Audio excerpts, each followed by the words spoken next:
Nama Tuhan, salam. Luar biasa Tuhan ya. Dan saya yakin 2 hari kita tidak berjumpa dari mulai hari Kamis di ibadah kenaikan Isa Al-Masih, dan hari ini jarak yang terdekat kita berjumpa lagi.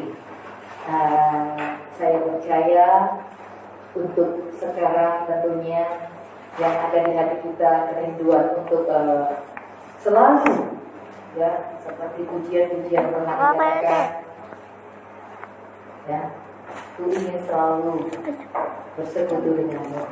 Pagi-pagi saya menyapu di depan, saya sudah dengar di sebelah lagu rohani semuanya terima kasih Tuhan ya. Sudah bangun pagi ini keluarga Pak Nathan ini ada dengan lagu Tuhan sudah ditemukan sayup-sayup. Saya juga berkati sambil nyapu-nyapu ya. Memang perjalanannya 20 hari ya. Saya berjumpa dengan beberapa teman kemarin. Memang ada beberapa juga yang tidak ikut doa, sempat dihubungi oleh Ibu Frida ya. Sebenarnya saya juga gelisah Bapak Ibu yang nggak doa gini ya. Karena dari mulai kecil saya sudah ikut doa 10 malam 3 tahun ya, tapi tidak apa-apa ya. Mungkin ya kalau kita bicara sebentar juga, kalau memang kesepakatan semua mau datang, monggo. Ya kita tidak apa-apa, aturan itu tidak menjadi aturan yang kaku ya. Kita bisa fleksibel lah, ya. Ya, nanti kita bicarakan lagi. Tapi hari ini tetap tema kita puji-pujian tadi semua bicara tentang Roh Kudus, bagaimana Tuhan dengan kasih-Nya memberikan seorang penolong kepada kita sebagai oknum manusia yang penuh dengan keterbatasan. Yohanes katakan pada akhirnya, aku akan mencari orang yang betul-betul gereja yang rohani. Gereja yang rohani itu tidak ada tulisannya di sini, jangan cari tulisan itu di Alkitab ya. Bicara tentang gereja yang suka menyembah dalam roh dan kebenaran. Itu ya. Gereja yang selalu ada dalam hadirat Tuhan. Gereja yang betul-betul hidup dengan buah Roh Kudus. Kita akan lihat Kisah Rasul 2, Kisah Para Rasul, kitab Kisah Para Rasul setelah Injil Yohanes 2 ayat 42 sampai 47. Kisah Para Rasul 2, ya nggak apa-apa kalau kita baca dari 41 aja ya. Semua perikop di perikop yang ke-3. Perikop yang ketiga judulnya Cara Hidup Jemaat yang pertama, ayat 41 sampai 47 dari Kisah Para Rasul 2. Mari kita baca semuanya dengan bergantian ya. Kisah Para Rasul berdiri. Mari kita berdiri semuanya. Saya baca ayat 41, nanti yang lain Bapak Ibu baca ayat 42 ya. Betul-betul kita fokus hari ini kepada firman Tuhan, lupakan sejenak yang di luar. Ya, kalau ada yang masih mau mudik tak apa-apa, pertimbangkan lagi. Lost kok, nggak ada sekat-sekat ya. 41 saya baca dari judul sampai ayat 41. Cara hidup jemaat yang pertama, orang-orang yang menerima perkataannya itu memberi diri dibaptis. Dan pada hari itu jumlah mereka bertambah kira-kira 3.000 jiwa. Mereka bertekun dalam pengajaran rasul-rasul dan dalam persekutuan, dan mereka selalu berkumpul untuk memecahkan roti dan berdoa. Maka ketakutanlah mereka semua, sedang rasul-rasul itu mengadakan banyak mukjizat dan tanda. Dan semua orang yang telah menjadi percaya tetap bersatu, dan segala kepunyaan mereka adalah kepunyaan bersama. Dan selalu ada dari mereka yang menjual harta miliknya, lalu membagi-bagikannya kepada semua orang sesuai dengan keperluan masing-masing. Dengan bertekun dan dengan sehati mereka berkumpul tiap-tiap hari dalam bait Allah. Mereka memecahkan roti di rumah masing-masing secara bergilir dan makan bersama-sama dengan gembira dan dengan tulus hati, sambil memuji Allah. Dan mereka disukai semua orang. Dan tiap-tiap hari Tuhan menambah jumlah mereka dengan orang-orang yang diselamatkan. Makasih, silakan duduk. Ya, dalam ayat ini cara hidup jemaat yang pertama. Jemaat yang pertama, kenapa dikatakan jemaat yang pertama? Padahal sebelumnya Yesus sudah bersama murid-murid 3,5 tahun berkeliling memenangkan banyak orang percaya. Nah, gereja mula-mula dimulai dengan turunnya pencurahan Roh Kudus di Kisah Para Rasul 2, perikop yang pertama, judulnya Pentakosta ya.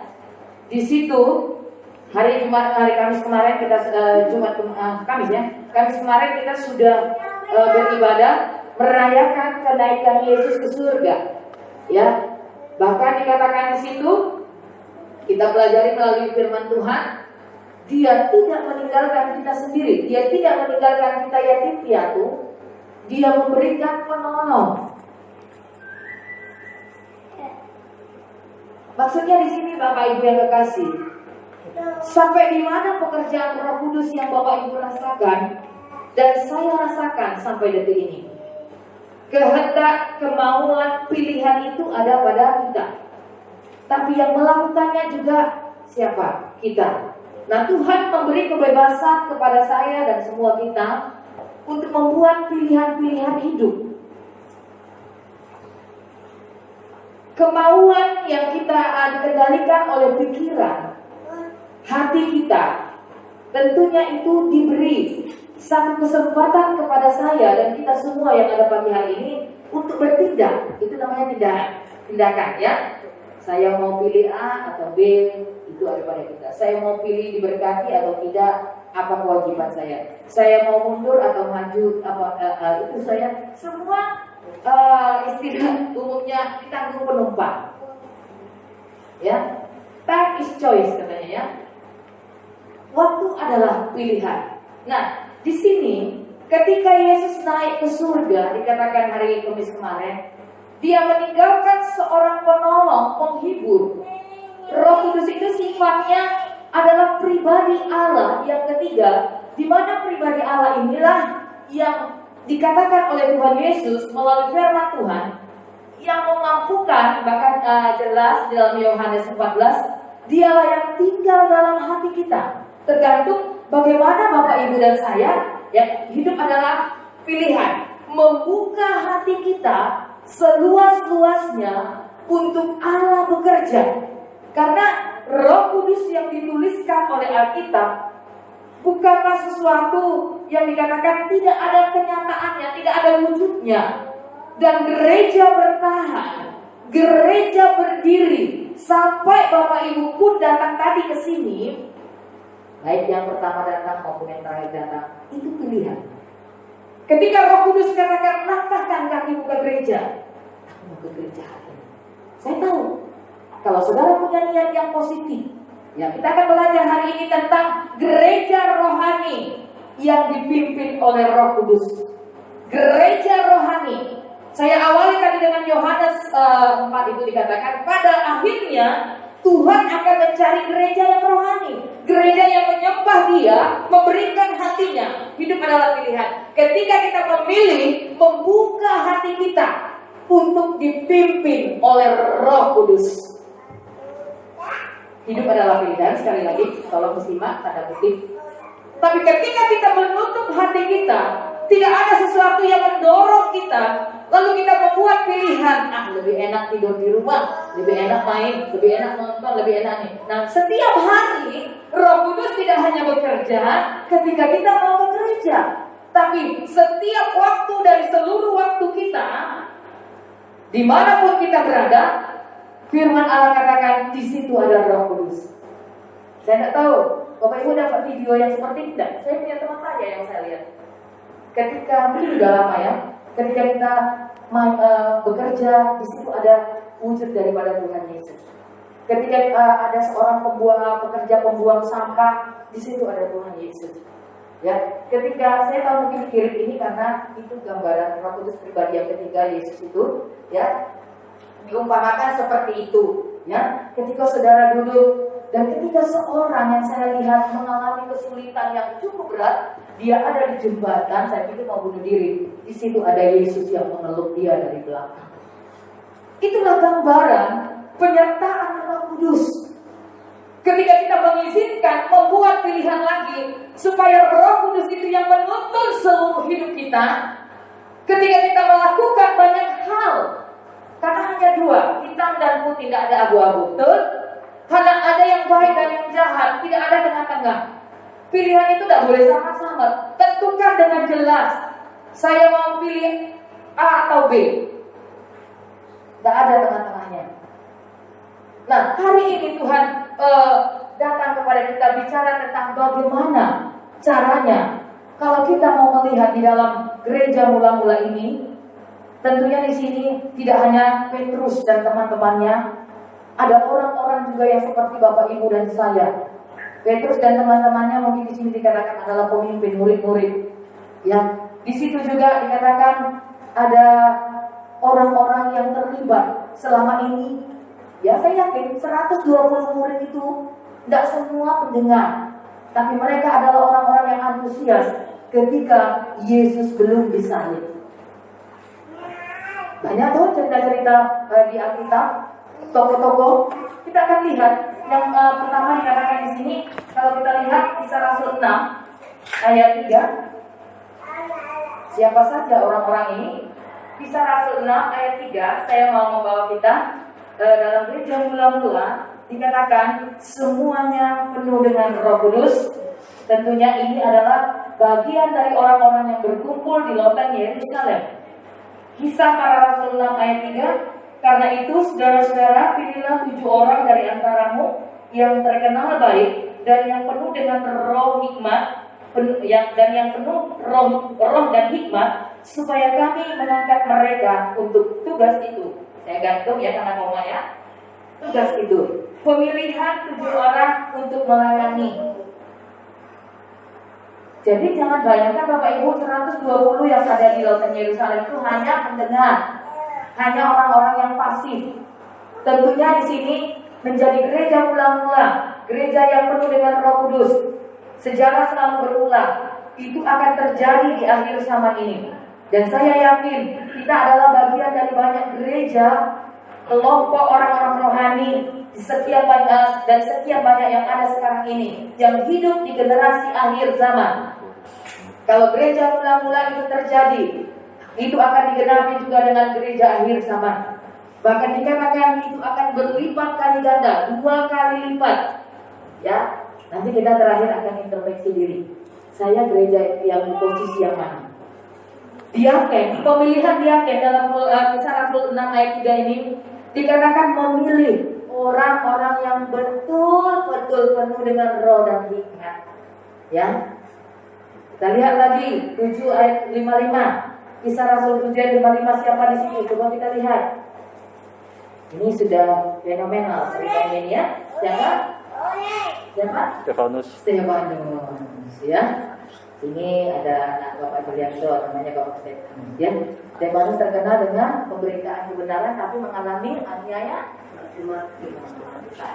ya, marturia ya. Di sini dikatakan dia ayat 55 adalah seorang yang penuh dengan Roh Kudus. Coba, kalau tidak penuh Roh Kudus, tidak mungkin dia mati konyol ya. Ya, dikatakan sini. Tetapi Stefanus yang penuh dengan Roh Kudus menatap ke langit, lalu melihat kemuliaan Allah dan Yesus berdiri di sebelah kanan Allah.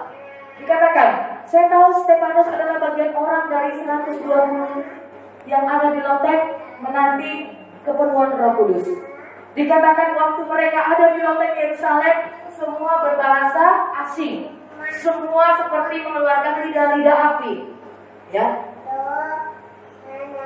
Dan disitulah Roh Kudus dicurahkan, termasuk diaken tadi. Coba lihat 11 ayat 19. Siapa di situ? Mari. 11 ayat 19. Kisah para Rasul 11 ayat 19 sampai 24. Enggak usah dibaca. Kelamaan nanti ya. Siapa tokohnya? Barnabas. Barnabas ini dikatakan adalah orang yang cukup antusias dalam pelayanan. Baik lagi katanya ya. Nah, saya baca ayat 23. Setelah Barnabas datang dan melihat kasih karunia Allah, bersukacitalah ia menasihati mereka supaya mereka semua tetap setia kepada Tuhan. Karena Barnabas adalah orang baik, penuh dengan Roh Kudus dan iman. Sejumlah orang dibawa kepada Tuhan. Loh, luar biasa. Saya rindu ada Barnabas rohani di tempat ini ya. Jumat sore saya juga pergi ke tempat satu pelayanan karena kami ada pertemuan sama hamba Tuhan muda. Saya nginap di rumah satu hamba Tuhan, berbincang-bincang. Lalu saya sudah planning ke sini ada urusan juga sedikit. Saya justru kalau saya bilang cucu saya terlalu bisa lah cucu saya ya, karena itu dulu memang mantan jemaat. Tapi saya janji memang masuk di rumah sakit. Tapi sebelum ke rumah yang baru merayakan ini, saya mampir di satu tempat yang notabene adalah simpatisan kami dulu waktu kami merintis. Lalu waktu saya masuk ke perumahan itu, saya lihat begini. Ya, saya siapa firman Tuhan, rumah tangganya tadi malam, tadi pagi. Ya, saya mau ganti nama, saya mau ketemu bapak ini nanti tidak ganti nama. Sampai ganti nama Barnabas saya, maka anak saya. Karena begini, begitu saya masuk perumahan dekat berhadapan dengan perumahan tempat kami dulu, ya. Masuk, saya lihat rumah itu sudah penuh dengan penduduk. Dan ketika kami berbincang-bincang, ya, rumah itu memang Denaila BTR tapi reguler, yang bagus ya, bukan kayak perumahan tempat kami subsidi pemerintah yang biasa ya. Ini rumah ada yang tingkat, ada yang model ini memang agak mahal, 470 juta. Kalau mau nanti saya sampaikan ada yang butuh rumah. Ada sana ada yang kredit, gembala jadi calon. Tidak. Kalau ada yang butuh buat nabung ya. Saya percaya jemaat di sini pasti diberkati ya. Nah, lalu saya bilang sini kan sudah penuh Pak Eko. Sudah bukan katanya. Luar biasa ya bukan. Langsung tak ajak ikut doa sama kami. Orang mana? Gereja Betani katanya. Terlalu jauh bukan. Nah ibadah nih nang Surabaya katanya. Lalu Bapak Eko apa ya? Saya ajak doa, saya minta ajak kebaktian nang gereja GSCA. Itu ada gereja sudah berbentuk gereja ya. Yang menarik bagi saya ambil satu kesimpulan. Dikatakan Barnabas adalah orang yang baik, menuntun orang kepada Tuhan. Kenapa? Ada Roh Kudus. Beban seperti ini memang tak dimiliki beda-beda orang, bukan karunianya betul, ya. Tapi paling tidak satu gambaran yang kita ambil dalam firman Tuhan hari ini, saya rindu jemaat Tuhan menjadi Barnabas rohani akhir zaman, ya, membawa banyak jiwa datang kepada Tuhan. Gereja seperti ini. Kalau Stefanus tadi mungkin ya mati sahid, terlalu ini mungkin aku saya masih nggak tahu siapa nanti yang Tuhan karuniakan yang mati sahid. Itu tergantung kepada Tuhan. Ya, kalau kita lihat lagi, ya, kalau gereja akhir zaman contohnya Barnabas, di sini kita lihat lagi 20 ayat 28. Siapa di situ? Coba kita lihat. Gereja Kisah Rasul 20 ayat 28. Siapa dikatakan di situ? Kita akan lihat gambaran ini. 20 ayat 28. Karena itu, jagalah dirimu dan jagalah seluruh kawanan, karena kamulah yang ditetapkan Roh Kudus menjadi penilik untuk menggembalakan jemaat Allah yang diperolehnya dengan darah anaknya sendiri. Dikatakan di sini siapa? Para penatua di Efesus. Ya, ini adalah hampir mirip sama di ayat yang tadi, orang-orang yang begitu punya beban dalam pekerjaan Tuhan. Ya, saya tahu Bapak Ibu di sini ya banyak informasi saya tampung. Ya, seringkali mungkin berkomunikasi dengan tetangga-tetangga, lalu membicarakan pekerjaan Tuhan. Saya doakan semua yang baik-baik untuk kemajuan ya. Nah ya, ada satu yang saya dengar akan buat orang India katanya, ada gereja lain. Saya kalau melihat pelayanan itu Bapak Ibu, saya nggak melihat oknum siapa gembalanya, betul juga kita harus lihat ya. Tapi saya hanya melihat itu pekerjaannya Tuhan, itu proyeknya Tuhan, ya. Saya tidak membatasi, bukan berarti kita menjadi gereja yang liar sana sini. Tapi kalau ada yang mendukung kita, Tuhan akan kirim orang-orang yang mendukung. Bukan melihat pribadi saya atau pribadi siapapun di sini, ya. Tapi yang namanya pekerjaan Tuhan tidak akan pernah berhenti kalau itu Roh Kudus yang mengerjakannya. Terbukti toh, ya? Ya, terbukti toh. Istilahnya bagaimana? Ya, memang saya lihat saya tetap mencari informasi-informasi. Ada beberapa katanya dulu gereja dari sini ya terhenti ya. Saya juga saya tanya Tuhan, kalaupun GPD Inggris sepenuh boleh tetap masih eksis, itu adalah pekerjaan Roh Kudus. Ya, tidak apa-apa. Saya orangnya tidak terlalu apalah kaku-kaku di akhir zaman ini ya. Dan saya belajar dari senior-senior saya. Beberapa mereka yang terlalu kaku dengan mematok ini, bukan saya, tetap saya saring, filter itu ajaran firman Tuhan atau tidak. Ya. Kalau ada orang yang ingin bergandeng tangan dengan kita di sini, memajukan pekerjaan Tuhan di tempat ini, kenapa tidak? Monggo, kita buka, ya. Tak apa-apa. Mari. Saya tidak akan memberi batasan-batasan, karena saya sendiri orangnya moderat, ya. Monggo. Kalau ada gereja-gereja yang lain, ayo kita bangun pekerjaan Tuhan, kaum pria di situ. Saya terbuka, ya. Apalagi saya tidak punya bapak gembala. Kalau ada jemaat yang bisa memajukan kaum pria di tempat ini, kita apa? Ya. Itu namanya bagaimana kita memotivasi para tua-tua di Efesus, dianjurkan bagaimana mereka mengembangkan pekerjaan Tuhan itu. Terakhir dikatakan di sini 4 ayat 31. Kisah Rasul 4 ayat 31. Kita lihat ayat 31 dikatakan di sini. Saya akan bacakan. Dan ketika mereka sedang berdoa, goyanglah tempat mereka berkumpul itu, dan mereka semua penuh dengan Roh Kudus. Lalu mereka memberitakan firman Allah dengan berani. Nah, semua jemaat yang ada di gereja mula-mula penuh dengan Roh Kudus. Yoel 2 dikatakan, nanti satu kali di akhir zaman anak-anak pun penuh dengan Roh Kudus. Ya, kalau di sini Bapak Naga sering bawa anaknya 2 ya, sama Adriel ya, kecil-kecil anaknya kita mengabaikannya. Tapi saya tidak pernah mengabaikan. Bayi sekalipun saya tidak akan mengabaikan. Dari mulut anak-anak akan keluar nubuat. Orang-orang muda akan bermimpi. Ya, semua nanti pada saatnya ketika akhir zaman, Roh Allah akan bekerja 2 kali lipat kepada siapapun yang mau dipakai. Sekali lagi, saya tekankan, hidup adalah pilihan. Kalau kita memilih mau dipakai oleh Roh Kudus di akhir zaman ini, buka hati kita. Buat pilihan-pilihan yang baik.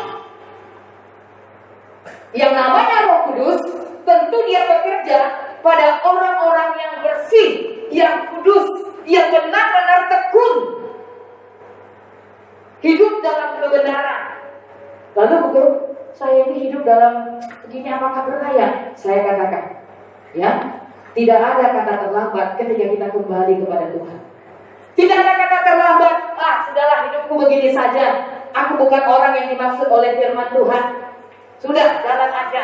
Tidak.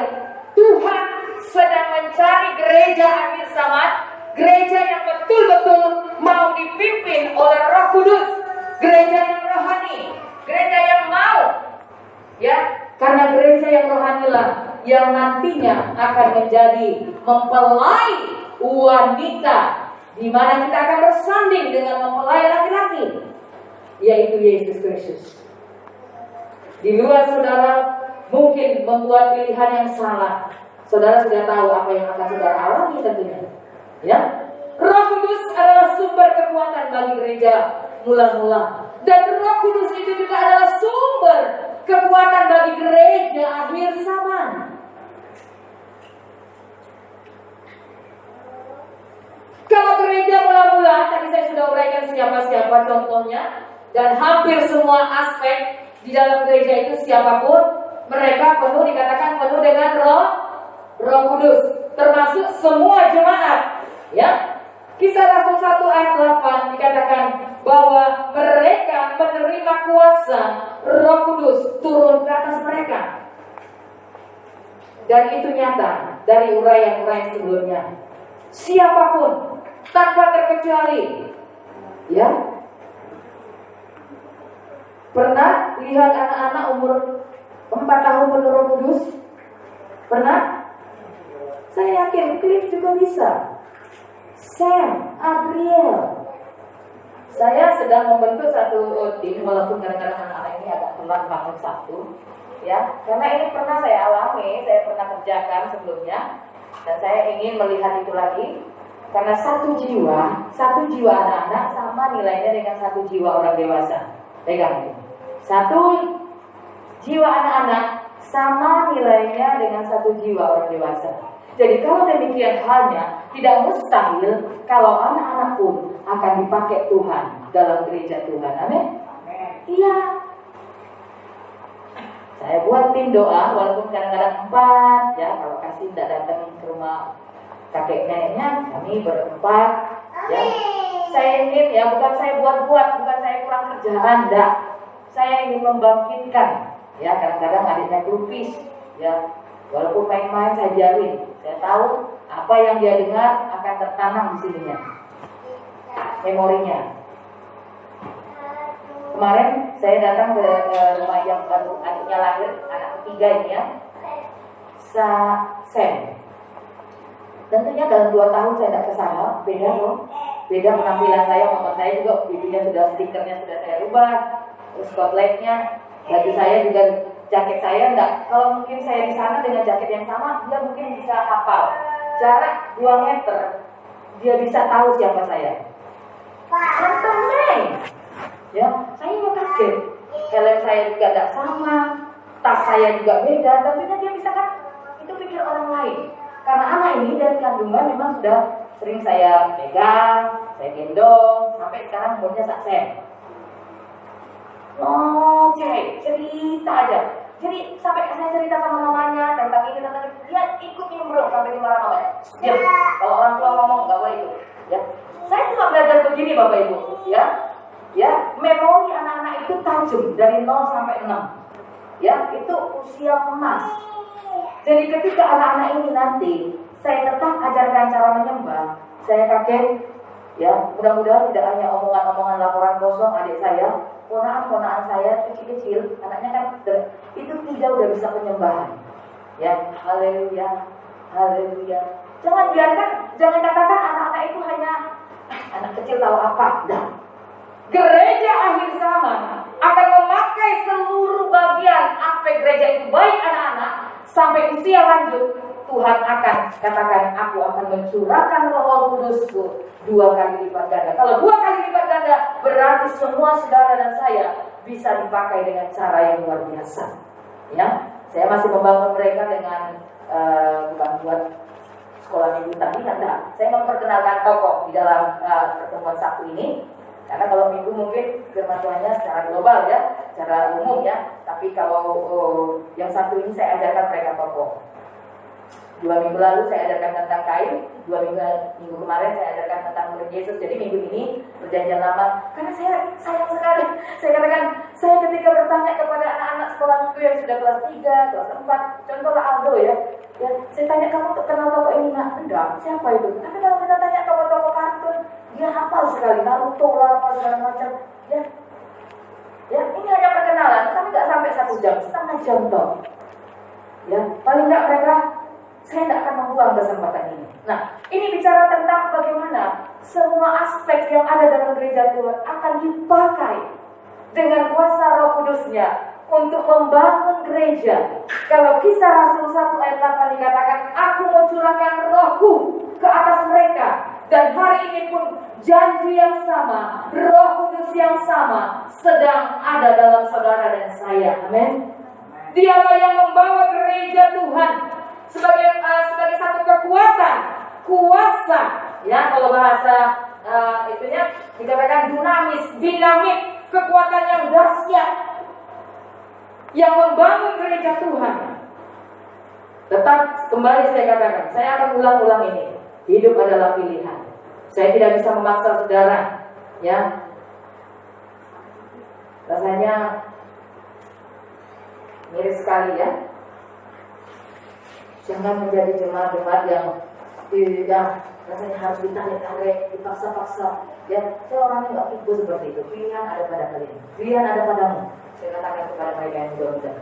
Ya. Tidak maksa saya. Karena untuk zaman sekarang ini, ya, saudara lah yang harus lebih intens membuka hati kita kepada Tuhan. Saya paksa pun kalau rasanya sulit, ya percuma. Ya. Tapi perlu memberi motivasi, dorongan. Ya memang saya tahu. Ya. Loh, jadi tugasnya buku kepala apa dong? Saya tahu apa yang saya harus buat. Ya. Sulitnya Bapak Ibu, ketika saya sebagai hamba Tuhan, gembala, kalau 1-2 kali saya bicara, saya ajak, saya WA, saya tanyain kemana, habis itu tidak digubris mana, wes, ya, saya ada lapor Tuhan naik, Tuhan, itu loh Tuhan, hubungi dewe. Nah kalau Tuhan sudah berurusan ini yang repot, ya, dia akan buat perhitungan kepada saudara, dan, ya, dia akan buat perhitungan. Kalau sudah 2 kali, 3 kali dinasihati, toh juga tidak berubah, hati-hati dikatakan. Tuhan punya batas kesabaran. Itu kalau Roh Kudus kerja. Dalam Roma 4 katakan, jangan sampai kita menumpuk murka Tuhan. Khotbah ini yang sering saya dengar dari saya mulai masih remaja. Saya bersyukur Bapak Ibu, dari sekolah minggu saya sudah ada di gereja, tidak pernah keluar yang dari namanya gereja. Makanya saya minta pindah ke atas itu, saya enak rasanya. Bukan ini saya sakralkan rumah Tuhan, tidak. Saya ingin tetap ada dalam rumah Tuhan. Ketika kita menumpuk murka Tuhan, hati-hati dengan pembalasan Tuhan. Saya tidak mengutuk seperti sinetron-sinetron azab sengsoro, ya. Nanti kuburnya belum akhir, karena ngono-ngono ya, saya benar atau enggak ya tak tahu. Ya. Tapi kadang-kala didikan Tuhan itu lebih sakit. Ketika kami hamba Tuhan, pelayan-pelayan Tuhan, diwakilkan memberi nasihat, memberi teguran, bukan berarti kamu mau menunjukkan, enggak. Mau menjatuhkan atau maaf ya, kalimatnya tidak enak deh. Ngaku-ngaku enggak. Kami rindu jemaat Tuhan itu tetap mau ditarik maju. Ditarik maju bukan hanya sekedar menikmati berkat Tuhan. Tetap ada proses Tuhan toh. Loh, ikut Tuhan tapi nenek-nenek kok gak ada solusi, gak ada. Jangan bersungut-sungut. Ya, hati-hati. Seperti saya katakan tadi, Yesus itu selalu ada. Dia akan dengar gerutunya kita, dia dengar sulut-sulutnya kita, dia dengar keluh kesah kita. Nanti kita akan belajar sedikit lagi ya. Dikatakan di sini, Kisah Rasul 2 ayat 1-6. Roh Kudus menuntun gereja Tuhan melakukan apa yang disaksikan oleh Roh Kudus itu sendiri. Bahkan dikatakan Kisah Rasul 4 ayat 8-13, kekuatan yang menguasai Petrus di hadapan Sanhedrin.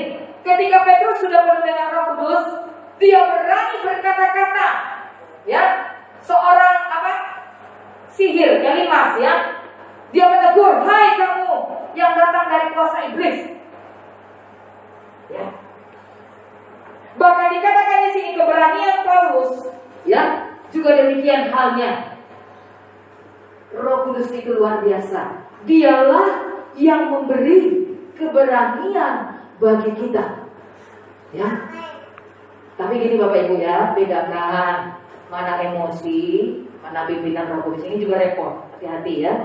Saya percaya kalau Bapak, Ibu, dan saya tetap memelihara Roh Kudus itu di hati kita, kata-kata kita bukan kata-kata yang kosong, kata-kata yang cuma dilempar, tidak ada sesuatu yang kita terima timbal balik yang baik. Tapi ketika itu dari Roh Kudus, kalau itu kebenaran, pertahankan. Amin. Amin. Kalau itu Alkitab katakan pertahankan. Nah, amin. Nah, itu Roh Kudus. Amin. Saya percaya itu dari Roh Kudus. Berarti, amin. Kita apa? Lucu memang ya. Amin. Ya. Tuhan akan memakai kita. Petrus dengan tegas, Paulus dengan tegas. Dan hari-hari ini akan ada orang yang menghasut kita, melemahkan kita. Betul? Kadang-kadang yang menjadi lawan saudara siapa?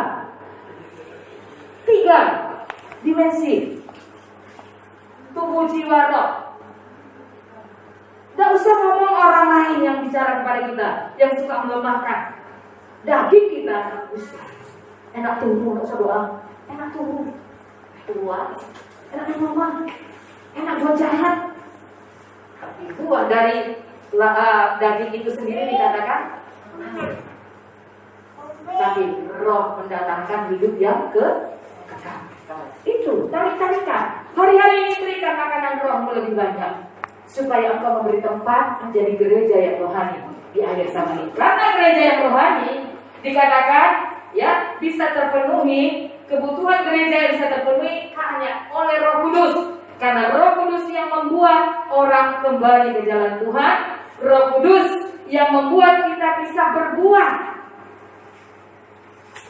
Mustahil Bapak Ibu, ya.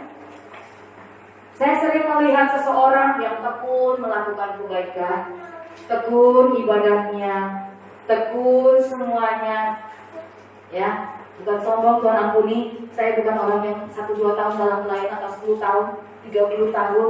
Dari mulai kecil, kalau saya hitung lagi ya seumur hidup saya ada di rumah Tuhan, ya. Jadi macam-macam karakter jemaat saya sudah bisa lihat. Saya tidak hakim, Tuhan yang hakim ya. Tapi dari semua yang saya lihat, ya, ada saja yang sama tapi beda, beda tapi sama, ya. Ingat kata firman Tuhan, ngeri benar jatuh ke tangan Allah yang hidup. Kalau sekali nyemplung ikut Tuhan, jangan coba-coba balik ke jalan yang tidak baik. Bahaya saya katakan, ya. Penggembala mungkin terbatas lihat apa yang saudara lakukan di luar. Pengurus gereja terbatas, penatua terbatas, tapi Roh Kudus dan Tuhan tahu apa yang saudara lakukan di luar rumah Tuhan. Di luar orang-orang yang saudara segani, Dia tahu apa yang saudara lakukan. Jangan main-main, ya. Roh Kudus menuntun orang kembali ke jalan Tuhan. Roh Kudus yang membuat orang itu bertobat. Roh Kudus yang menunjukkan buah dari pengiringan kita, buah dari pelayanan kita, ya.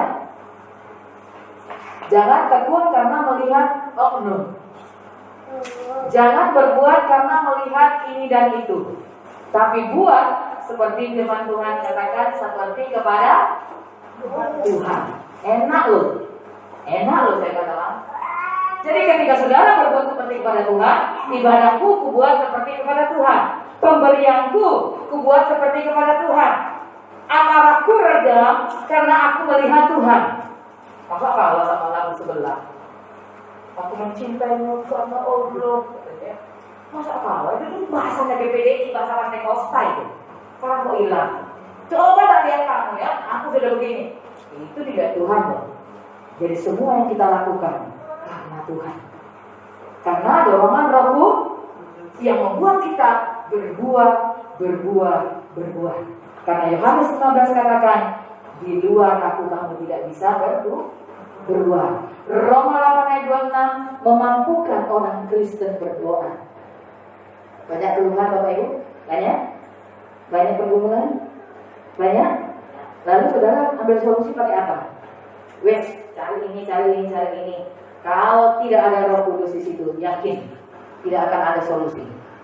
Coba Roma 8 ayat 26. Coba Roma 8 ayat 26. Itu pembuktian bahwa manusia punya keterbatasan.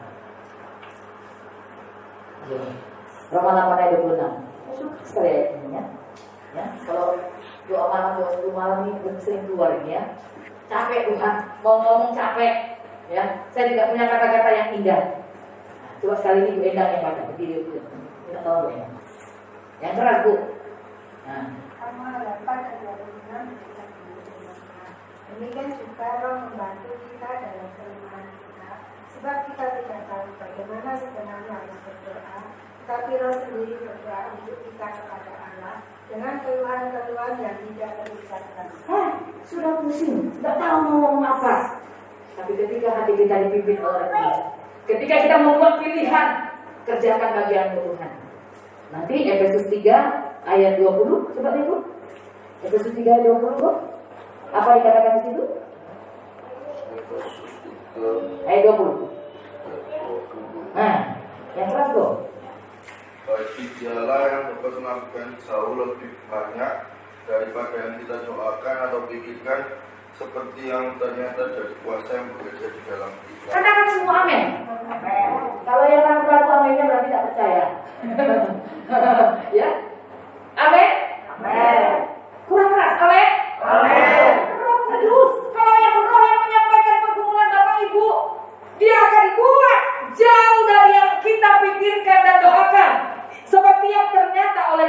obatnya. Haleluya. Saya bukan penjual obat depan ini, karena saya buktikan itu. Ya, tulus sajalah melayani Tuhan.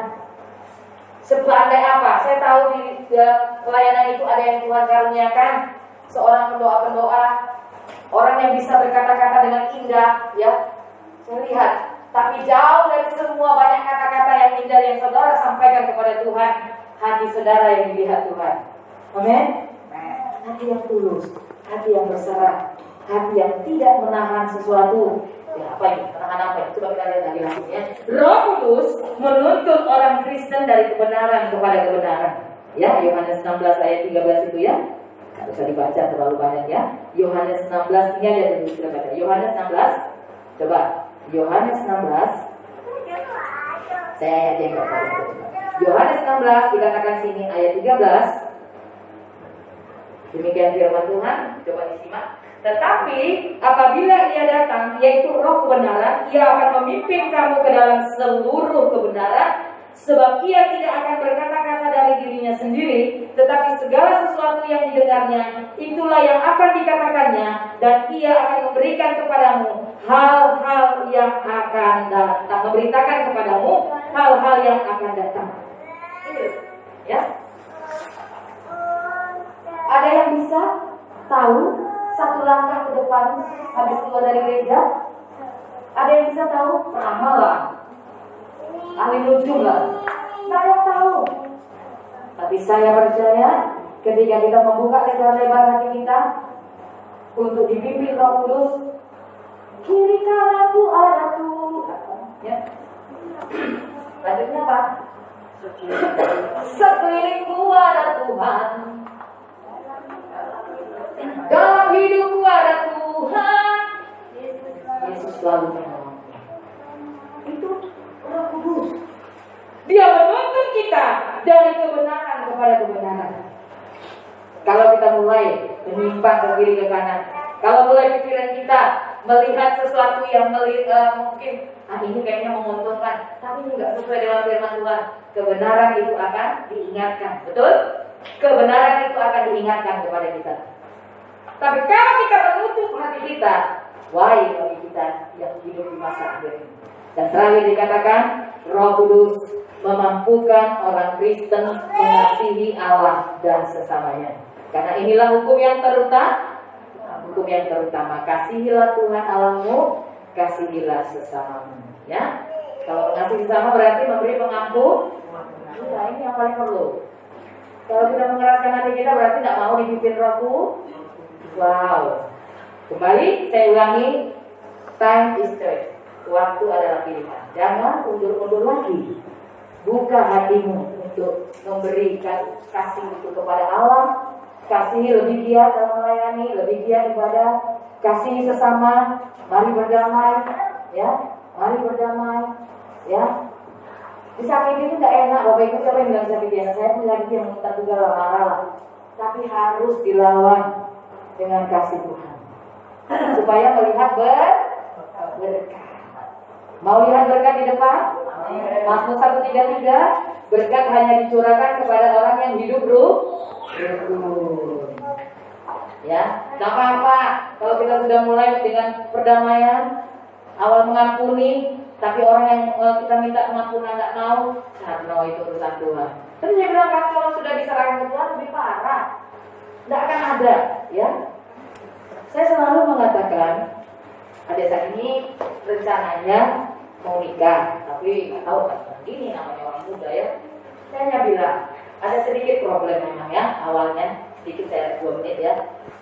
Saya sudah belajar dari beberapa, saya kaitkan dengan firman Tuhan. Sesuatu yang dimulai dengan tidak baik, ya makanya orang yang menikah, saya belum nikah, tapi saya belajar dari orangnya. Apapun yang kita akan memulai dengan sesuatu yang baru, jujur, terbuka. Yang kedua, itu buat dengan perdamaian. Karena saya lihat, ada satu rumah tangga, hanya karena masalah seragam. Ya, masalah seragam. Pihak laki-laki beli semua perempuan, yang pihak perempuan seragam. Maksudnya supaya baik dan foto mana besan foto. Tapi yang bersama kita seolah-olah didikte. Tahu didikte? Ya, diatur. Kok ngatur sih? Nah, apalagi disuruh bayar. Disuruh bayar. Ini jadi masalah. Sampai sekarang ini Bapak Ibu sudah 2008 berapa? 2000 ya. Ini cuma masalah sudah ada yang lain. Sudah ada kecocokan selalu. Itu tidak tekan. Tapi selalu kalau ambil keputusan apa nggak cocok. Kenapa tadi saya bilang? Ya, kalau kita mau melangkah, membuat sesuatu yang baru, mari. Seperti ibu melahirkan, minta maaf bu, disium. Kalau perlu cuci kaki mau tuh diminum katanya. Mau ya? Itu karena dia pengen nanti kalau melahirkan lancar. Itu loh. Itu budaya yang bagus loh. Budaya itu pakai budaya itu enggak. Paling enggak ya minta maaf lah sama ibunya ya, sama siapapun. Saya pengen minta maafin orang, kalau dia bisa jengkel, mau melahirkan dia. Ya, kami, aku minta maaf ya, aku salah, ini loh. Nah, saya tahu perutnya sudah punya tidak lahir. Dia mungkin introspeksi. Nah, tahun 2010 bulan lahir. Minta maaf ya Pak Men, aku salah. Wow, minta maaf no, namanya. Enggak, saya tidak membicarakan topik itu, tapi bagaimana ada perdamaian. Ya, supaya semua menjadi lebih baik. Nah, kita kan orang yang dipimpin Roh Kudus. Tidak saja untuk acara yang saya sebutkan tadi, tapi untuk segala sesuatu mulai waktu adalah pilihan, mulai dari sekarang. Ya, berikan kesempatan kepada Roh Kudus untuk bekerja di hati kita. Mari kita berdiri semuanya. Roh Kudus hadir di sini. Tidak ada yang mustahil, tidak ada yang suka. Hari